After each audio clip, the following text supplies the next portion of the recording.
Okay तो guys आज lecture 11 हम डिस्कस करने वाले हैं यूनिट 1 का कार्नोट साइकिल के बारे में हम डिस्कस करेंगे।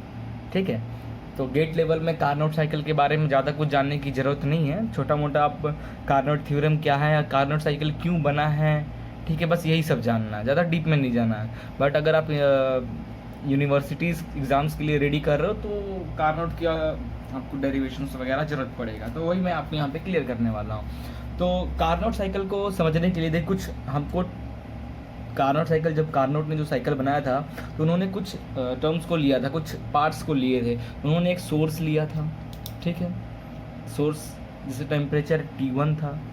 एक उन्होंने सिंक लिया था जिसका टेम्परेचर T2 था, ठीक है। एक उन्होंने इंसुलेटर का हेल्प लिया और एक पिस्टन सिलेंडर अरेंजमेंट लिया, ठीक है। पिस्टन सिलेंडर अरेंजमेंट लिया जिसका इनिशियली जो प्रेशर P1, V1 और T1 था, ठीक है। एक सोर्स लिया, एक सिंक लिया, एक इंसुलेटर लिया। अब सिंक जो है, सोर्स का क्या क्या काम है? सोर्स से अगर आप हीट निकाल रहे हो तो कितना भी हीट निकाल लोगे सोर्स से, एक तरह का रिजर्वायर है, थर्मल रिजर्वायर है, तो उसके टेम्परेचर में कोई फर्क नहीं पड़ेगा। टेम्परेचर क्या रहेगा? कांस्टेंट रहेगा। सिमिलरली इन सिंक देखा जाए तो उसमें आप कितना भी हीट ऐड कर दो उसका टेम्परेचर में कोई चेंजेस नहीं होगा, temperature will be constant. Clear है? अब कार्नोट साइकिल जो है ये एक साइकिल जो है पीवी डायग्राम, ये पीवी डायग्राम यहाँ पे है। एक साइकिल आपको दिख रहा होगा। साइकिल क्या है? Cycle is a combination of process. Cycle, अगर आप बोल रहे हो कि ये आपका साइकिल थर्मोडायनेमिक साइकिल है, तो साइकिल किससे मिलकर बना है? नंबर ऑफ प्रोसेसेस से मिलकर बना है। एडियाबैटिक प्रोसेस होगा या आइसोथर्मल होगा, ये सब प्रोसेस से जाकर आपका बनना है ना। अब कार्नोट साइकिल को हम रिवर्सिबल साइकिल भी कहते हैं। कार्नोट साइकिल को हम लोग रिवर्सिबल साइकिल भी या रिवर्सिबल प्रोसेस भी कहते हैं, ठीक है। और जो साइकिल होता है कार्नोट साइकिल, वो प्रैक्टिकली यूज़ के लिए नहीं है, क्योंकि जब आप कार्नोट साइकिल की एफिशिएंसी निकालोगे तो 100% एफिशिएंसी आएगा। तो ऐसी कोई मशीन या कोई इंजन या कोई रेफ्रिजरेटर या कोई हीट पंप नहीं बना है आज तक, ना ही बनेगा कभी, जो कि 100% एफिशिएंट हो। कैल्विन प्लैंक ने कहा था कि अगर आप 100% हीट ले रहे हो सोर्स से, तो ज़रूरी क्या, इम्पॉसिबल है कि आप 100% वर्क में उसको एनर्जी को ट्रांसफ़र कर दो विदाउट एनी लॉस। तो कार्नोट में भी यही है, ठीक है, आपको लॉसेस होंगे ही होंगे। तो कार्नोट सिर्फ ये प्रैक्टिकल पॉसिबल नहीं है, ये थ्योरेटिकली एक स्टैंडर्ड साइकिल बना दिया गया है और बोल दिया गया है कि अगर आपको आपने जो भी डिवाइस बनाया है उसकी मैक्सिमम एफिशिएंसी फाइंड करनी है तो आप ये कार्नोट साइकिल से कंपेयर कीजिए, तो आपको मैक्सिमम एफिशिएंसी आपको मिल जाएगी, जितनी भी जा सकती है, बट वो कभी कार्नोट के एफिशिएंसी से ज़्यादा नहीं जाएगी, ठीक है। अब करना क्या है, कार्नोट साइकिल के डायरेक्ट डेरिवेशन पे चलते हैं, ठीक है। कार्नोट के डेरिवेशन तो क्या करना है, ये सोर्स है temperature T1 in which temperature T1 is greater than temperature T2। आपको ध्यान रखना है, ये आपका पिस्टन सिलेंडर है और ये पूरा इस साइड में इंसुलेटर लगा हुआ है, साइड में इंसुलेटर लगा हुआ है। अब हम पीवी डायग्राम बना रहे हैं। अभी पॉइंट ए है, ठीक है, नॉर्मली पॉइंट ए है। अब इस पिस्टन सिलेंडर को क्या करना है, उठाकर सोर्स पे रखना है। तो जैसे इस पिस्टन सिलेंडर को उठाकर सोर्स पे रखोगे तो टेम्परेचर, जो सोर्स का जो टेम्परेचर T1 है वो इससे मैच करेगा, तो वो हीट देगा, इसको Q1 अमाउंट ऑफ हीट देगा, ठीक है। तो जब हीट ट्रांसफ़र हो रहा है तो क्या होगा, इट मीन्स यहाँ पे आइसोथर्मल प्रोसेस हो रहा है, यहाँ पे आइसोथर्मल प्रोसेस हो रहा है in which temperature will be constant, only heat will be exchange. तो अगर आइसोथर्मल प्रोसेस हो रहा है means P directly inversely proportional to volume. इसका मतलब क्या होगा कि वॉल्यूम यहाँ पे इंक्रीज़ करेगा और प्रेशर विल भी डिक्रीज़ होने लगेगा जब आप इसको सोर्स पे रखोगे। तो पॉइंट ए से बी एक हमारे पीवी डायग्राम में लाइन बनता है जिसे हम आइसोथर्मल एक्सपेंशन कहते हैं। क्लियर? तो इसमें क्या होगा, ये जो नया पॉइंट मिलेगा वो P2 V2 T1 और क्या T2 मिलेगा, और T2 इज इक्वल टू आप कह सकते हो या तो T1। तो टेम्परेचर विल बी कांस्टेंट, जो टेम्परेचर यहाँ होगा वही टेम्परेचर यहाँ भी होगा। तो ये टेम्परेचर यहाँ पर T1 है तो ये टेम्परेचर T1 है, ठीक है। बट क्या होगा, प्रेशर विल बी डिक्रीजेस, आप देख रहे हो pressure will be down and volume will be increases. अब वॉल्यूम विल बी इंक्रीज, ये वॉल्यूम एक्सिस है, ठीक है। अब क्या करना है, हीट तो ले लिया, अब अपने पिस्टन सिलेंडर को ये ये डायथर्मिक एक इंसुलेटर इसके ऊपर ढकना है, रखना है, तो जो भी हीट है वो अंदर ही हो जाएगा। तब जब इस पर रख रहे हो तो मतलब कोई आइसोथर्मल, ये कोई क्या एक तरीके का इंसुलेटर है, मतलब ये आपका यहाँ पे आइसोथर्मल प्रोसेस हो रहा है, सॉरी आइसोलेटेड सिस्टम हो रहा है, कोई इंसुलेटर है, मतलब no heat will be exchange. तो हीट अंदर की ओर आया, उसको तुरंत उठाकर आप इसमें रख दिए इस डाइथर्मिक पे, तो मतलब आपका जो प्रोसेस है वो आइसोलेटेड है कि no heat will be transfer, it means adiabatic process है। तो हम कह सकते हैं जब इस पर हम रखेंगे तो क्या होगा, in adiabatic expansion heat Q is equal to zero, Q is equal to zero, therefore in which pressure will again decreases, volume will increases and temperature will decreases. ठीक है, टेम्परेचर हीट एक्सचेंज जीरो है। तो अगर आप according to second law of thermodynamic देखा जाए, now again फिर क्या करना है, डायथर्मिक से हटाकर उसको सिंक पे रखना है, फिर उसको सिंक पे रखा तो हीट विल बी क्या होगा, जो हीट अंदर ट्रैप्ड था वो कहाँ जाने लगेगा, सिंक में जाने लगेगा। सिंक में जाने लगेगा तो क्या होगा, इस सिस्टम का टेम्परेचर डाउन और सिंक का टेम्परेचर बढ़ने लगेगा। तो यहाँ पे देखोगे in that process A to B आ गए, सोर्स पे रखें, B to C आ गए, जब हम इसको डायथर्मिक पे रखें फिर सिंक पे रखें तो ये C से D गया, तो टेम्परेचर यहाँ का और यहाँ का टेम्परेचर विल बी कांस्टेंट होगा। क्लियर है ये आप ओके, ये दिक्कत हो रही थी। तो in which pressure will be increases and volume will be decreases. Diagram में देखो, volume will be decreases and temperature constant. Again फिर आप सिंक से हटाकर उसको फिर डायथर्मिक रख दोगे तो वो क्या हो जाएगा, एडियाबैटिक कॉम्प्रेशन, फिर वो P4 से P1 V1 T1 में बदल जाएगा। क्लियर है। तो इसका मतलब इस पूरे प्रोसेस में, कार्नोट में, इस पूरे प्रोसेस में हमें 2 आइसोथर्मल प्रोसेस मिल रहा है और 2 एडियाबैटिक प्रोसेस मिल रहा है। एक तो A से B, जब हम अपने पिस्टन सिलेंडर को सोर्स पर रखे थे तब आइसोथर्मल एक्सपेंशन मिल रहा था, और एक बार हमको आइसोथर्मल कॉम्प्रेशन मिल रहा था, कहाँ पे, जब हम इसको सिंक पे रखे थे, आइसोथर्मल एक्सपेंशन मिला था। एडियाबैटिक कब मिला था, सोर्स पे रखने के बाद फिर हम कहाँ रखें, इंसुलेटर पे, फिर इंसुलेटर से हटा कर रखें सिंक पे, फिर सिंक से हटा कर रखें इंसुलेटर पे। तो जहाँ जहाँ इंसुलेटर पे रखें वो हमारा हो गया एडियाबैटिक प्रोसेस। ठीक है, तो कार्नोट साइकिल में 2 प्रोसेस, 2 आइसोथर्मल प्रोसेस होते हैं और 2 एडियाबैटिक प्रोसेस होते हैं, ओवरऑल 4।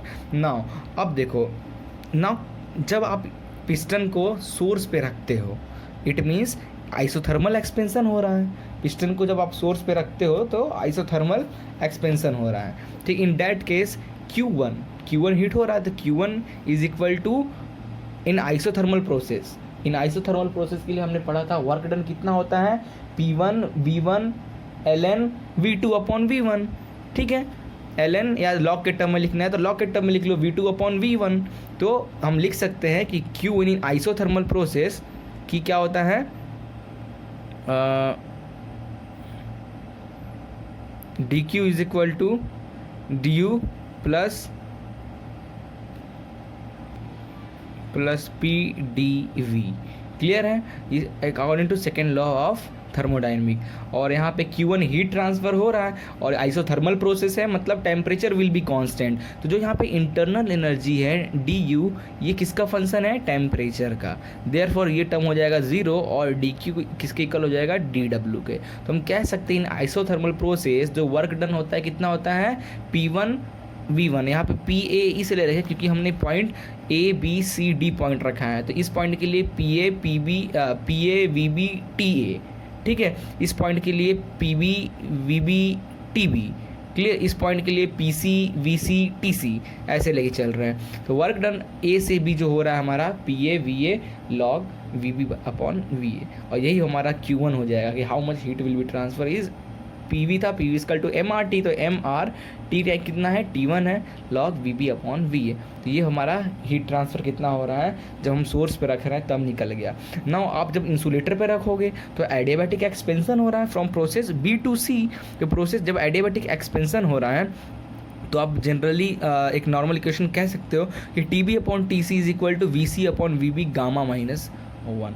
ठीक है। ये जब देखो आइडियाबैटिक एक्सपेंशन मतलब P V power gamma is equal to C, इसको फर्दर जब आप करोगे तो आपको ये इक्वेशन देखने को मिलेगा। ठीक है नाउ, और इन एडियाबैटिक में आप देखो टी बी और T A is equal to T one इसलिए लिख रहे हैं क्योंकि एट पॉइंट बी और एट पॉइंट वन पे टेम्परेचर टी वन था, तो हमने लिख लिया T B is equal to T A is equal to one, और टी सी क्या है T two, at point C पे टी कितना था टी टू था, तो हमने टी टू लिख दिया। तो टी बी और टी सी की जगह T one upon T two is equal to V C upon V V gamma minus one लिख दिया। सिमिलरली फॉर एडियाबैटिक एक्सपेंशन के लिए how much work done at that's called N R gamma minus one T one minus T two लिख सकते हैं। Okay now if N is one mole in that case the work done is are upon gamma minus one T one minus T two. ठीक है, और इसी process की efficiency देखोगे Carnot की, तो कार्नोट की एफिशिएंसी जनरली क्या हो जाएगा one minus T two upon T one. Clear है?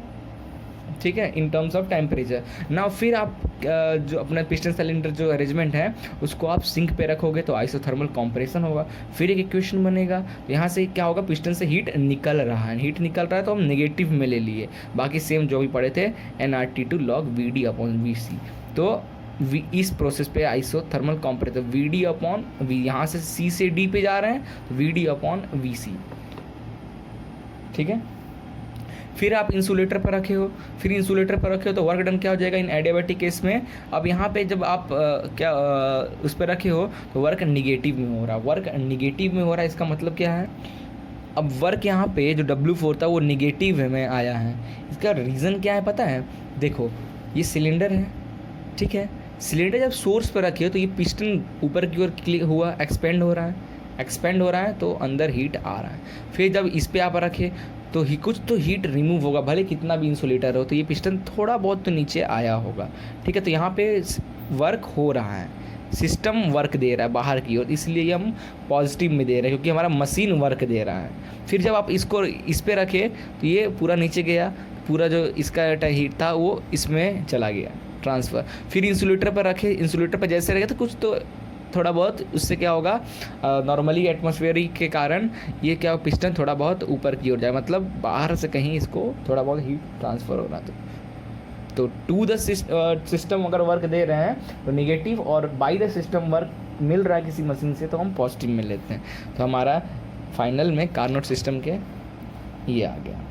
ठीक है, अब एफिशिएंसी पे हम थोड़ा निकालते हैं, कार्नोट की एफिशिएंसी पे चलते हैं। नाउ फॉर एफिशिएंसी के लिए देखो यूज़फुल वर्क डन जो है W1 plus W2 plus minus W3 plus minus W4, ऐसा कैसे हो गया, ये थोड़ा सा हमको ध्यान देना। देखो जो भी वर्क डन आया है W1 वर्क डन कहाँ कितना आया हमारा, तो प्रोसेस A से B में जो वर्क डन हो रहा है उसे हम W1 कह रहे हैं, प्रोसेस B टू C पे जो वर्क डन हो रहा है W2, C से D पे W3, D से A पे W4। तो W3 ये हैं, W4 हमारा अभी ये हैं, W2 हमारा ये हैं और W1 हमारा ये हैं। ठीक है, तो this plus this plus this plus this is equal to net work done of a system. ठीक है, of a cycle, this cycle के लिए तो ये हमारा माइनस में वैल्यू है।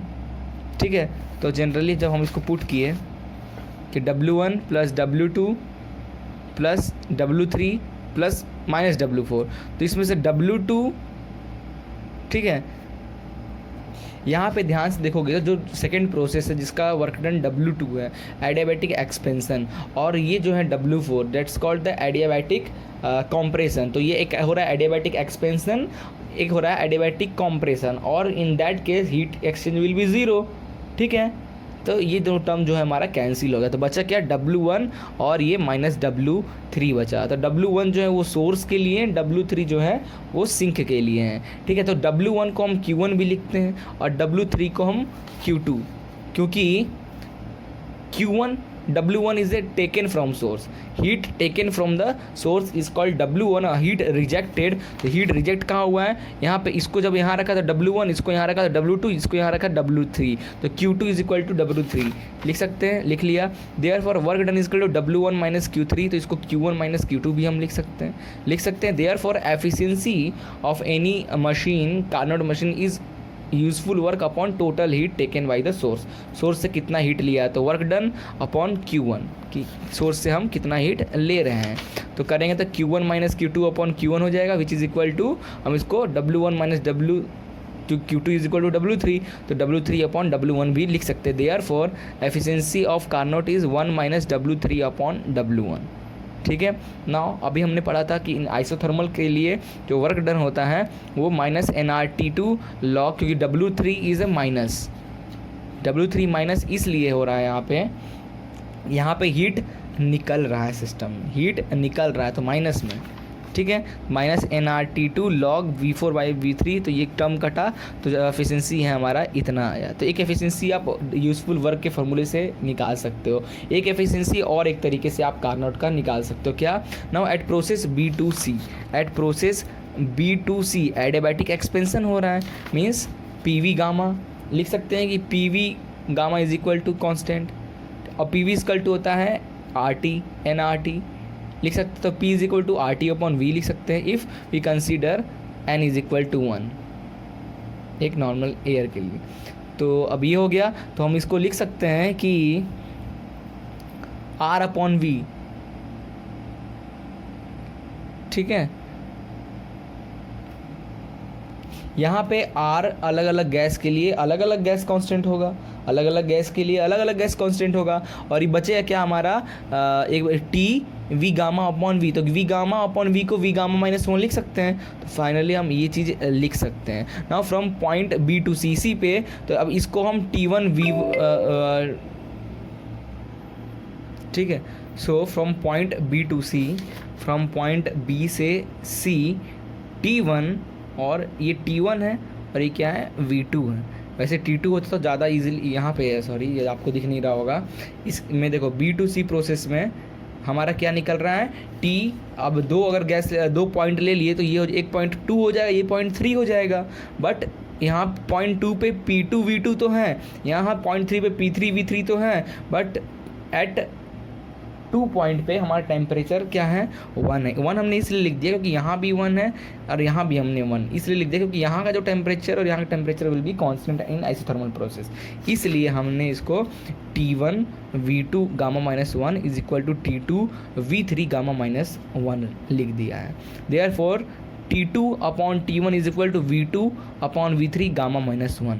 सिमिलरली फॉर प्रोसेस D2A, ये भी एडियाबैटिक कॉम्प्रेशन हो रहा है, एडियाबैटिक एक्सपेंशन ले रहे हैं। एक तो हम एडियाबैटिक ये और ये इन दोनों का एडियाबैटिक एक्सपेंशन और एडियाबैटिक कॉम्प्रेशन हो रहा है, उसके हेल्प से हम एफिशिएंसी निकाल रहे हैं, ठीक है। और उससे पहले हमने जो निकाला था वो किसके लिए निकाला था, आइसोथर्मल एक्सपेंशन और आइसोथर्मल कॉम्प्रेशन के लिए, क्योंकि यहाँ पे एडियाबैटिक एक्सपेंशन और एडियाबैटिक कॉम्प्रेशन में हम यहाँ पे नहीं निकाला, तो कैंसिल हो गया था। तो जो बचा था वो एडियाबैटिक आइसोथर्मल एक्सपेंशन और आइसोथर्मल कॉम्प्रेशन से जो हमारा एफिशिएंसी निकला कार्नोट की, ये निकली थी। But in case of adiabatic compression और एडियाबैटिक एक्सपेंशन, तो फ्रॉम पॉइंट D2A सेम यही चीज़ करना है, T2 V4 gamma minus 1 is equal to T1 V1 gamma minus 1, ठीक है। T2 V4 इसलिए लिखा गया क्योंकि at point D2A temperature will be T2 but volume will be V4, ठीक है, इसलिए हमने लिखा है।